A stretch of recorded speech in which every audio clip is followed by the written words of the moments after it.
Hello team and welcome to another ATP Geopolitics video with myself, Jonathan MS Pearce, the Ukraine War Frontline update for the 23rd of November 2023. You can check what the map means with the key on the screen at the moment. Pause the video if you have not seen my maps before. Otherwise, let's get straight to the northeastern sector for this frontline update from the Kupiansk to Svatovo to Crimea front line. And there is still activity along this front line. Lots, I'm sure, to talk about, but no change in the map. So we will actually just scoot on after looking at this observation from the Institute for the Study of War, American military think tank.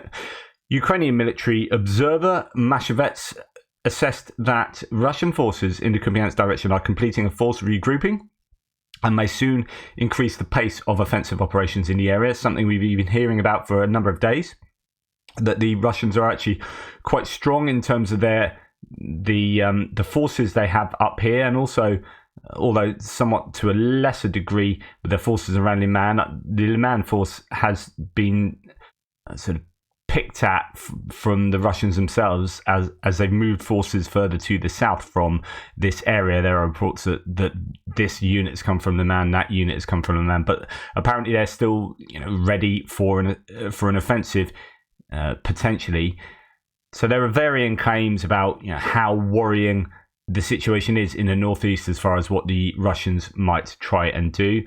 Ukrainians obviously trying to keep them in check around Kupiansk and around the middle area by Svatovo as well.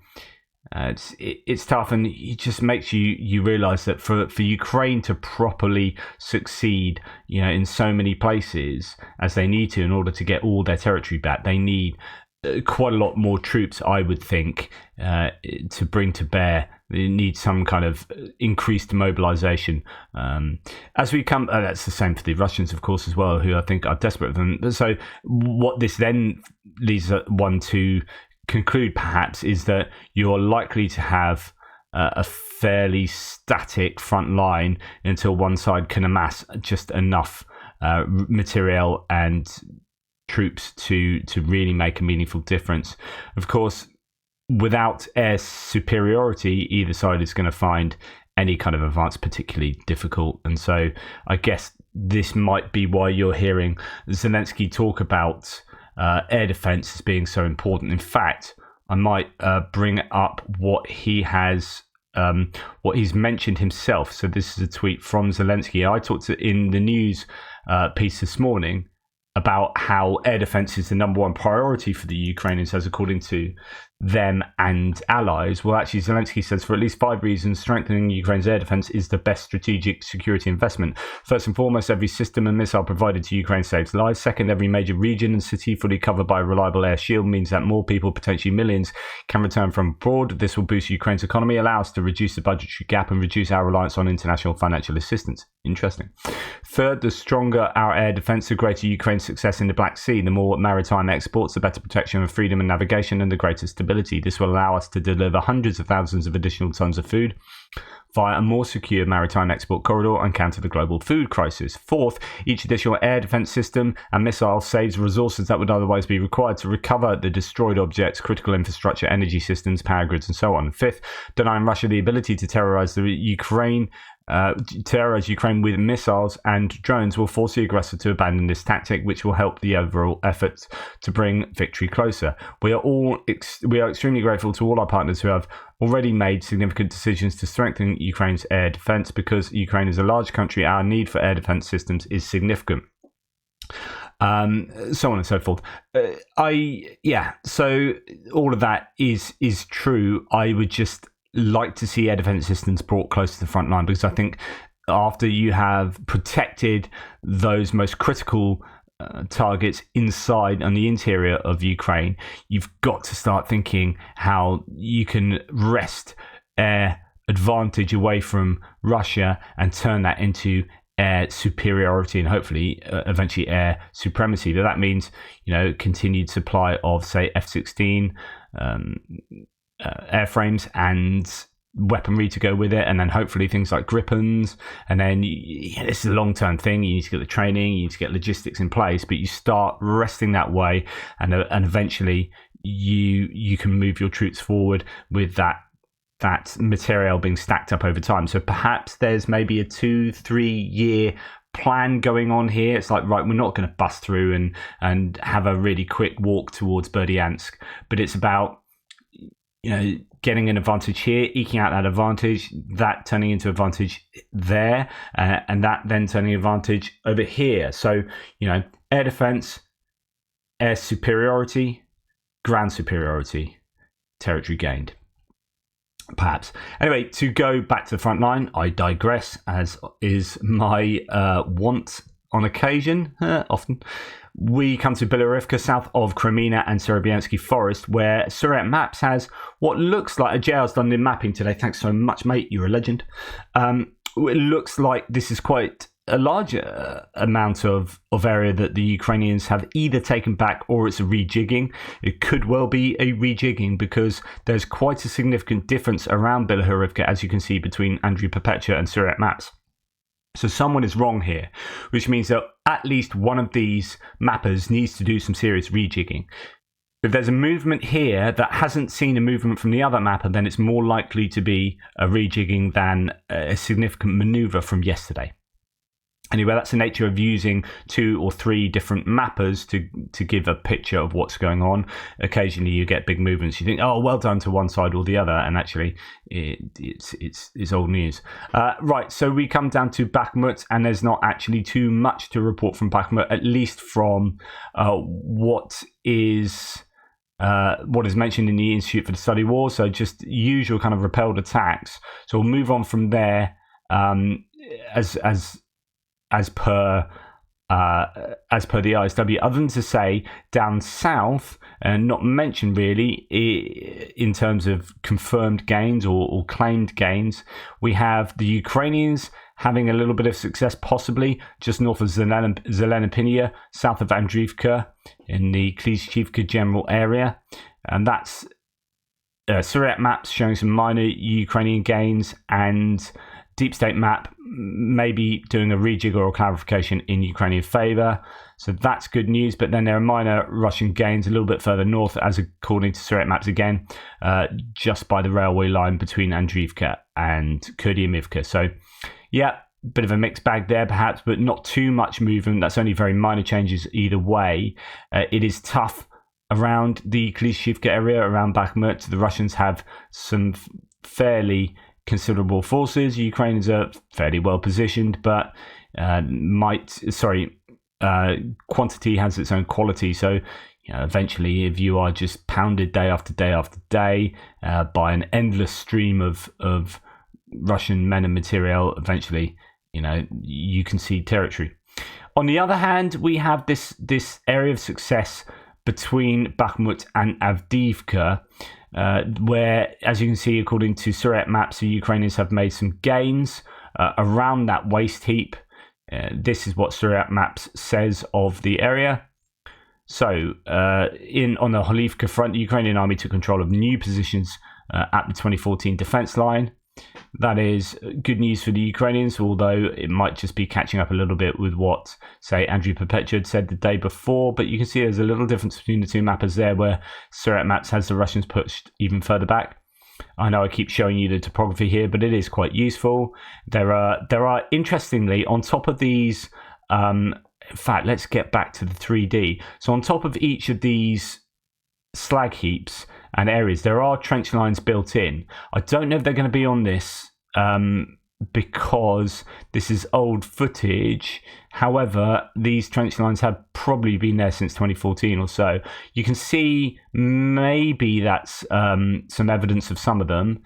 And this is what the Ukrainians have tried to get hold of. Yeah, I think these are trench lines. Yes, these are running both horizontally and vertically there and over here. So these are trench lines that the Ukrainians are trying to take control of as they are moving onto these higher pieces of higher ground. But of course, it might make it quite easy for the Russians to hit them back. They know exactly where they are. They're on top of a pretty big slag heap, and sitting in a trench up there will give you some protection, the trench, but you are kind of open to mortar and artillery attack. Anyway, moving on from there, so still good news for the Ukrainians possibly, although, as I say, I'd be interested to know whether that definitely took place yesterday or is, following on from the day before. We come to Avdiivka and we can see that Deep State Map has some gains for the Russians along a couple of tree lines just by Stepova. Now, there are different claims about Stepova. Some people claiming it's just a big grey zone. There's footage that has come out of just trying to work out this footage. There's quite a lot going on here, but I can never quite see. I've looked at it a number of times, never quite see actually what's taking place. There's smoke used a number of times. There's an ATGM that flies from somewhere. It looks like something's being raked with an autocannon. It claims it's from the top of I can't remember. It's Bushmaster here, Bushmaster chain gun. So this is an Australian APC or more of an APC. Maybe mine resistant ambush protection vehicle, not sure. But anyway, you got Bradley working there. That's in the Stepova area, showing that the Ukrainians are putting the Russians under a lot of pressure in that area. But as I say, I can't quite work out exactly what's going on there. So this is still a pretty challenging sector. Actually, Surya map goes further to the south. We'll go to ISW next. That says of Avdiivka Stupin. So Ukrainian spokesperson stated that Russian forces significantly intensified operations near Avdiivka, and that Ukrainian forces in the area have noted a 25 to 30% increase in Russian assaults over the past day. And this morning I gave you a much higher count in terms of personnel loss and equipment loss for the Russians, as according to the Ukrainian General Staff, and I was saying this must reflect an increase in tempo along the front lines, at least somewhere. Well, Avdiivka appears to be the place that it could be, and we keep hearing that it's so painful for the Russians. They just lose huge amounts of people and equipment, although it doesn't seem to stop them, because as long as they're making some even small gains, they seem to think it's still worthwhile. Stupin stated that Russian forces conducted mechanized assaults with around a dozen armored vehicles in the Avdiivka direction, and that Ukrainian forces repelled the assaults, destroying 2 tanks and 7 armored fighting vehicles. So that's just in one area. You've got 2 tanks and 7 APVs. Just, pretty incredible. Russian mill bloggers claim that Russian forces conducted a successful surprise attack and quickly occupied 5 buildings in the industrial zone on Avdiivka's southeastern outskirts, and we'll look at that in a second. A Russian mill blogger claimed that Russian forces also captured Ukrainian defensive fortifications southwest of the industrial zone. Okay, so let's have a look at that industrial zone.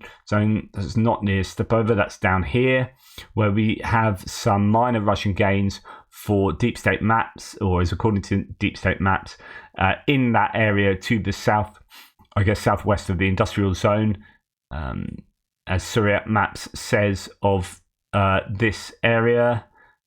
We'll have a look. Situation south of Avdiivka, Russian army continue taking new positions in the Vinogradniki Dacha, and that is that area we were just looking at there. So to continue with the ISW, a Russian mill blogger claimed that Russian forces also captured Ukrainian defensive fortifications. Southwest.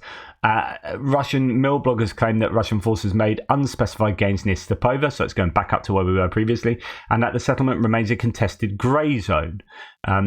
So this is what I've heard from a number of people, that it is a grey zone. It might be that Russians have control over those tree lines just going into Stepova, but that's where there's an awful lot of tough fighting going on. Just to finish that off, Stupin noticed that Russian aviation has also intensified operations near Avdiivka, and Russian mill bloggers claim that Russian forces intensified artillery and airstrikes on Ukrainian positions in the northern and southern flanks there. Stupin stated that the weather conditions are not currently impacting the tempo of hostilities in the Avdiivka direction, and that reduced foliage in the area due to cold weather is improving Ukrainian visibility against Russian infantry assaults. So they are able to see the enemy more easily without there being leaves on trees and huge, lush summer growth. So that is the Stepova area. Pretty tough fighting there. We heard from reporting from Ukraine, I think's video this morning, that the Ukrainians were using automated sentry machine gun systems, a bit like in the director's cut of Aliens, as I've talked to you about before. These machine guns that they can use in tandem with cameras, so they don't have to be in the trench themselves, and it can lift up and shoot. I think it's one of these. Anyway, I presume the Russians have caught it now. There's video footage coming out, but it caused, at least according to reporting from Ukraine, quite a lot of consternation for the Russians, and they lost a lot of troops to these. It's interesting when I report, oh look, the Ukrainians are trialing these, and you think, will they ever really be used? You want them to be used and you want them to be successful, but you just think, are these just like a bit of a gadget rather than a really practical, useful thing? Well, it turns out that yes, at least according to reporting from Ukraine. So that's worth watching his video for. Okay, going on further to the south, we do not have too much more to talk about really until we get to Robotina, but there is a little bit from the ISW concerning Marinka. The spokesperson for the Ukrainians operating in the Marinka direction said that Russian forces have stormed Ukrainian positions in Marinka direction over 150 times and have launched over 300 strike drones in the past week. So that is tough going for the Ukrainians in Marinka. We have seen that the Russians have made some advances, a couple of blocks if you believe Syriac maps, less so if you listen to, say, Andrew Perpetua, but nonetheless, there are claims from the Ukrainians that the Russians are really upping their tempo there. And as I've said previously, you want to be careful about making huge assumptions about what's going on along the whole of the front line, because things happen in very different ways, relatively close to somewhere else.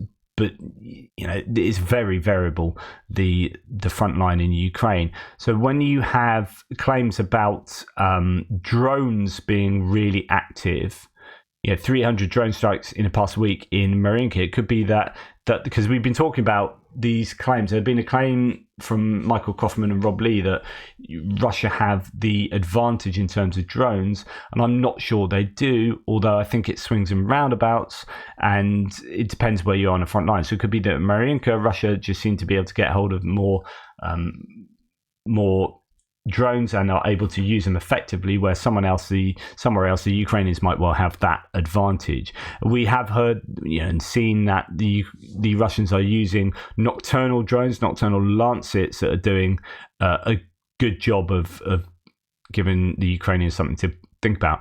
Okay, now we've come down past Velika Novosilka, where there's not too much to mention, as according to the Institute for the Study of War, and we come on to the Robotina area, where the Ukrainians have made some advances, and actually there's not a great deal to talk about in any of these. Yes, repelled attacks here, there, etc., etc. Syriac Maps has the Ukrainians making small gains north of Novoprokopivka along a tree line there. And that is to suggest that they are giving the Russians something to think about between Novoprokopivka and Robotina.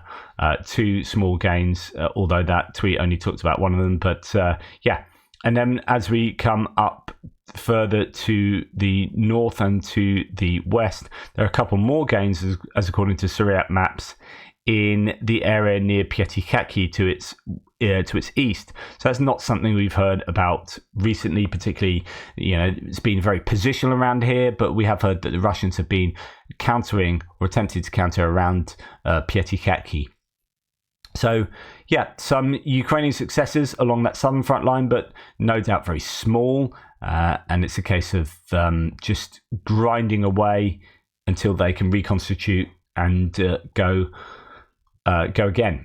Right, that is broadly the end of the frontline update. We'll just do a little bit on Kherson, but I've got no extra sources about Kherson, and that does make me believe that I think the Russians have successfully stabilized this area. I know some people are saying, well, it's not everyone's saying that, and operational security is really tight in the area, so it could be that Ukrainians are actually making some good gains around here. We're just not hearing about it. It could well be. I'm not 100% sure, but I do get a sense that the Russians have probably been able to stabilize.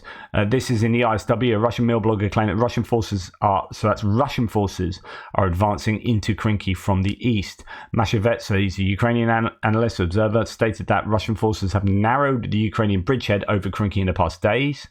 Mashavets stated that elements of the 32nd, so the Russian 328, VDV are attacking Krinky from Korsunka, and added that Russian forces are constantly attacking along the Oleshki-Novikhovka coastal road. In other words, we have this attack coming in from Korsunka to the northeast of Krinky and down the road here, the coastal road, and into Krinky, and giving the Ukrainians something to think about. And it's a real challenge, because this should have been an area of great success for the Ukrainians, and I think they are struggling to make further advances at the moment, but I'm very happy to be wrong on that, and do hope I am. So that brings us to the end of today's Frontline update.